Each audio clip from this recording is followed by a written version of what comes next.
31 octobre 2022, forêt de Glenarif, en Irlande. Samantha court. Ses jambes sont en feu, son cœur prêt à exploser. Derrière elle, des pas se rapprochent. Elle ne se retourne pas. Elle sait qu'il est là pour la tuer.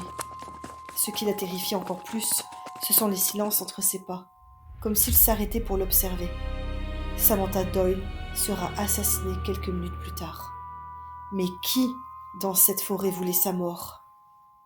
Tout commence quelques minutes plus tôt quand elle s'enfonce seule dans les bois, déguisée en sorcière, sa cape noire flottant derrière elle. Ses amis l'attendent pour fêter Halloween dans une vieille grange abandonnée au fin fond de la forêt.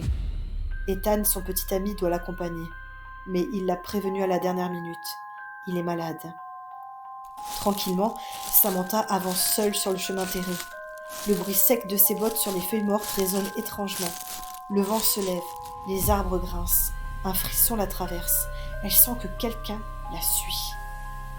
Un tiraillement brusque la stoppe net, comme si une main invisible l'avait saisie. Sa cape s'est simplement coincée dans une branche. Elle s'occupe de la décoincer. Elle recommence à marcher quand elle entend de nouveau un bruit. Elle se retourne. Rien. Son cœur commence à battre plus fort et la peur commence à l'envahir. La grange n'est plus très loin maintenant. Elle marche plus vite. Elle essaie de se rassurer en se disant que c'est son imagination, quand soudain, il surgit devant elle. Un masque de citrouille, un manteau noir et un couteau dans sa main. Elle hurle de toutes ses forces et commence à courir. Elle glisse mais se relève. Elle voit au loin l'allée des citrouilles qui mène à la grange illuminée. Il se rapproche de plus en plus. Elle court encore plus vite, mais elle percute malheureusement une branche qui la fait tomber. Elle n'est plus qu'à quelques mètres de la grange pour être sauvée. Le premier coup de couteau la lasse. Elle perd du sang.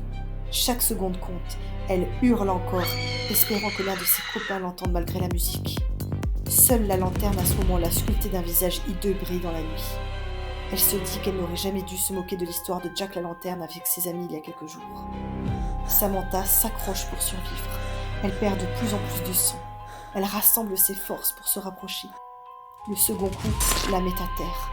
Brian, un ami, sort juste à cet instant et la voit effondrée sur le sol. Le tueur, dans un calme olympien, lui donne un dernier coup de couteau en plein cœur. Elle ne bouge plus. Son corps est là, étendu. Le sang se mêle aux feuilles mortes et le tueur a disparu en un éclair. Elle n'avait que 22 ans. Cela fait des semaines que la police enquête. Les soupçons se portent sur Ethan, son petit ami. Les messages sur son téléphone révèlent leur dispute. Elle voulait le quitter. Il disait être malade. Lors de l'interrogatoire, il répète qu'il n'a jamais quitté son appartement de la soirée. Son colocataire confirme, il a un alibi en béton. Les enquêteurs le rayent alors de leur liste de suspects et continuent leurs investigations. Peu après, Ethan disparaît sans prévenir, abandonnant son appartement et ses effets personnels. L'analyse de son ordinateur révélera cependant des recherches détaillées sur plusieurs tueurs en série américains. Sauf que, depuis cette nuit tragique, plusieurs témoins disent avoir vu chaque Halloween des lumières orangées errer entre les arbres de Glenarif, des lueurs rappelant le visage grimaçant de Jack aux lanternes. À ce jour, l'affaire n'a jamais été élucidée, et Ethan n'a jamais été retrouvé. Le tueur, était-il vraiment Ethan ? Ou était-ce Jack la lanterne ? Dites-moi en commentaire ce que vous en pensez. Si cette vidéo t'a plu, n'oublie pas de t'abonner, de liker et de mettre les notifications si tu ne veux pas être maudit.